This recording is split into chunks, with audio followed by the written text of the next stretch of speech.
भारत के तमाम इलेक्ट्रोमे बंधुओं को डॉक्टर सुनाम प्रसाद को नमस्कार। आज मैं आपको सफेद दाग के विषय में बताऊंगा। पिछले वीडियो में भी मैंने इसी चर्चा की थी कि आगे के वीडियो में मैं आपको लिकोडर्मा के विषय में बताऊंगा। इलेक्ट्रोहोम्योपैथी लिम्फ और ब्लड पर आधारित चिकित्सा पद्धति है।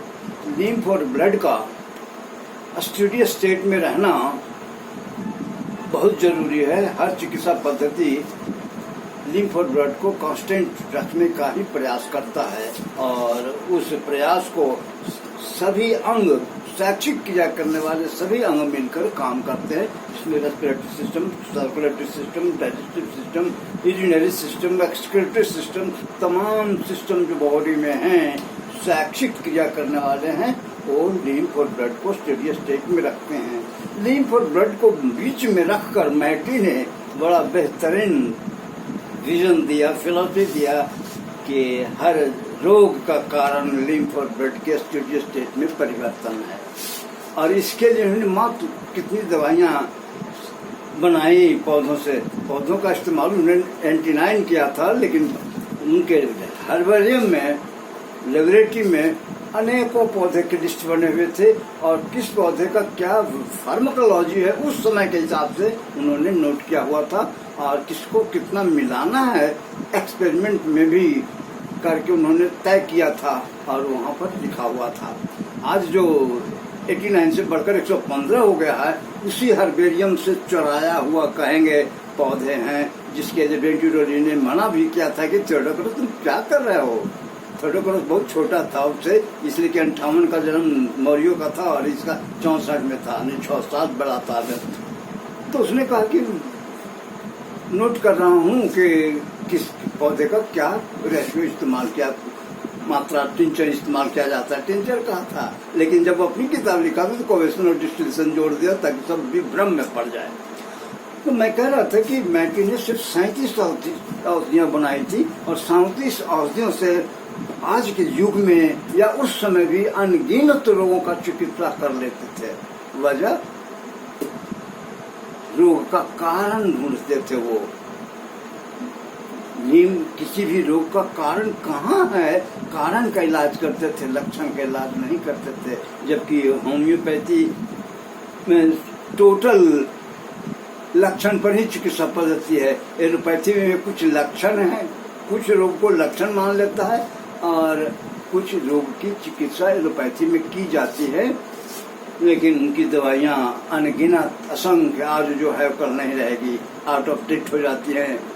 इसलिए कि लिम्फ और ब्लड को शाश्वत माना, लेकिन औषधियां उनकी शाश्वत नहीं है। इलेक्ट्रोपैथी की औषधियां शाश्वत हैं। उदाहरण के लिए बता रहा हूँ कि कारण ही रोगों का कारण जानना और उस पर रोग कारण का कोशिका का तंतु का औषधि निर्धारित करना बहुत अहम है। अब लिकोडर्मा के विषय में बता रहा हूँ। लिको का अर्थ होता है सफेद, डर्मा का मतलब त्वचा। वह रोग जिसमें त्वचा सफेद हो जाए उसको एलोपैथी लिकोडर्मा कहते हैं। लिकोडर्मा उजला होता क्यों है, इसके पीछे है एपिडर्मिस में मेलानोसाइट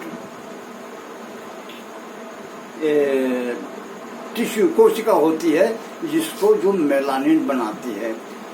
हर जीव में एपिडर्मिस में मेलानिन होता है, लेकिन आदमी को छोड़कर दूसरे को क्रोमैटोफोरस कहा जाता है। जैसे गिरगिट का रंग बदल जाता है, चिड़ियाओं का रंग बदल जाता है, कुत्ते का रंग बदला हुआ है, अलग अलग भिन्न हो जाता है, गाय का, जानवरों का।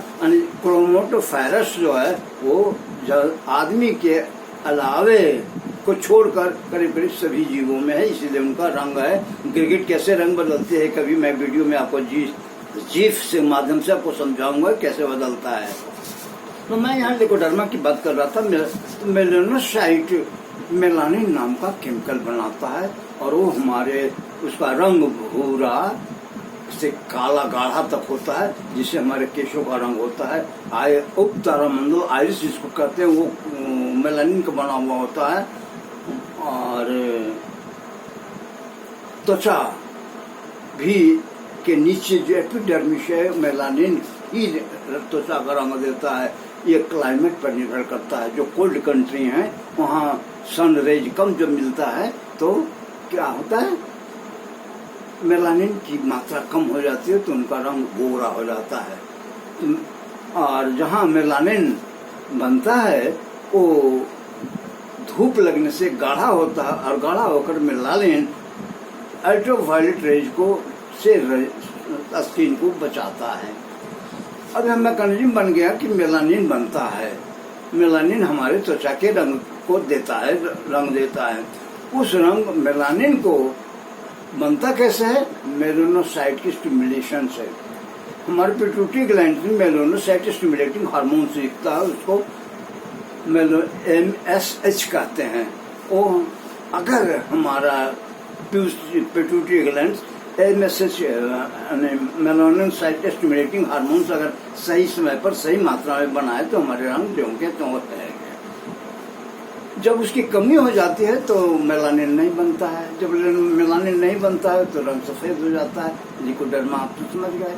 अब यहाँ सोचना है या कि हम किसकी दवा चाहिए, चूंकि मेलानिन कहाँ रहता है, मेलानोसाइट कहाँ रहता है, स्किन में, इसलिए इसकी दवा होनी चाहिए। बिलिरुबिन हमारे लिवर पे पित्त भी पिगमेंटेशन की फॉर्म आता है, इसलिए हमारा वो भी होना चाहिए। और मेन है पिट्यूटरी ग्लैंड से जिसने वाला मेलानिन स्टिमुलेटिंग हार्मोन्स। इसके लिए हमने जो दवा बनाई है, जो इलेक्ट्रोहोम्योपैथिक रिसर्च इंस्टीट्यूट ने फार्मूला बनाया है, प्रिस्क्रिप्शन नहीं क्या नुस्खा बनाया है, वो है RCI 5 और RCI 14। RCI 14 के विषय में बहुत बता चुका हूँ। RCI 5 तब बताऊंगा जब आप पूछेंगे। इसलिए अगर हर रोग के विषय में मैं उसका मैकेनिज्म बॉडी फंक्शन अगर हम जान जाएं तो हमारे मेडिसिन भी आसान हो जाएगा। इसलिए कि इलेक्ट्रोहोम्योपैथी की जितनी औषधियाँ हैं सिस्टम और ऑर्गन पर से आधारित हैं, कोशिका पर आधारित है। वो आपको बॉडी फंक्शन पढ़ना पड़ेगा। मैकेनिज्म ऑफ बॉडी फंक्शन की जानकारी जब होगी तो आप आसानी से नुस्खा भी तैयार कर लेंगे। और मोहर तो सब कोई नुस्खा ही खोजता है, पढ़ना कोई नहीं चाहता। पढ़ने में भीड़ पढ़ता कौन है। मैं कहूँगा कि जब तक आप मैकेनिज्म बॉडी फंक्शन नहीं जानेंगे तब तक इलेक्ट्रोहोम्योपैथी समझ में नहीं आएगी। इसलिए एनाटॉमी एंड ह्यूमन फिजियोलॉजी का गहन अध्ययन किया जाना चाहिए। साथ साथ इलेक्ट्रोहोम्योपैथी की औषधियों का भी करना चाहिए, बायोकेमिस्ट्री का करना चाहिए, साइटोलॉजी का करना चाहिए। अब बॉटनी पौधों को भी आपको फार्माकोलॉजी आपको जानना होगा। मैंने फार्माकोलॉजी बताने का सीधे शुरू किया था। पौधा नंबर एवेनस सटाइवा 16 कोड नंबर तक हमने बताया, लेकिन जब देखा कि किसी भी इलेक्ट्रोहोम्योपैथी के प्लांट्स के फार्माकोलॉजी या मेडिसिन के फार्माकोलॉजी में कोई इंटरेस्ट नहीं है, कोई इसको नहीं देखता है, तो हमने बंद कर दिया है। आप रिक्वेस्ट अगर करेंगे कमेंट बॉक्स में आप रिक्वेस्ट कीजिए कि नहीं फार्माकोलॉजी हमें चाहिए, तो मैं फार्माकोलॉजी भी बताऊंगा और सभी पौधों को बताऊंगा। मैटी ने व्यवहार के उन पौधों का भी बताऊंगा, चित्र दे चुका हूँ। चित्र कोई उस पर कोई कमेंट नहीं करता। बड़ी ताज्जुब लगता है कि सब कोई प्रगाढ़ पंडित हैं, हमारे वीडियो पर कोई कमेंट नहीं करता। मुझे अपेक्षा होती है कि आप मुझे रास्ता बताइए। जितना आप विरोध करेंगे, रास्ता बताएंगे, उस पर मैं आपको आगे बातें बताता रहूंगा। कमेंट जरूर कीजिए। हम आपसे सब्सक्रिप्शन नहीं मांगते हैं, मेरे सब्सक्राइब कीजिए मेरे वीडियो को। नहीं, सब्सक्राइब मत कीजिए, आप सिर्फ देखिए और समझिए, और तब इलेक्ट्रोहोम्योपैथी भी समझ में आएगी। आगे के वीडियो में फिर इसी तरह की बातें करूंगा।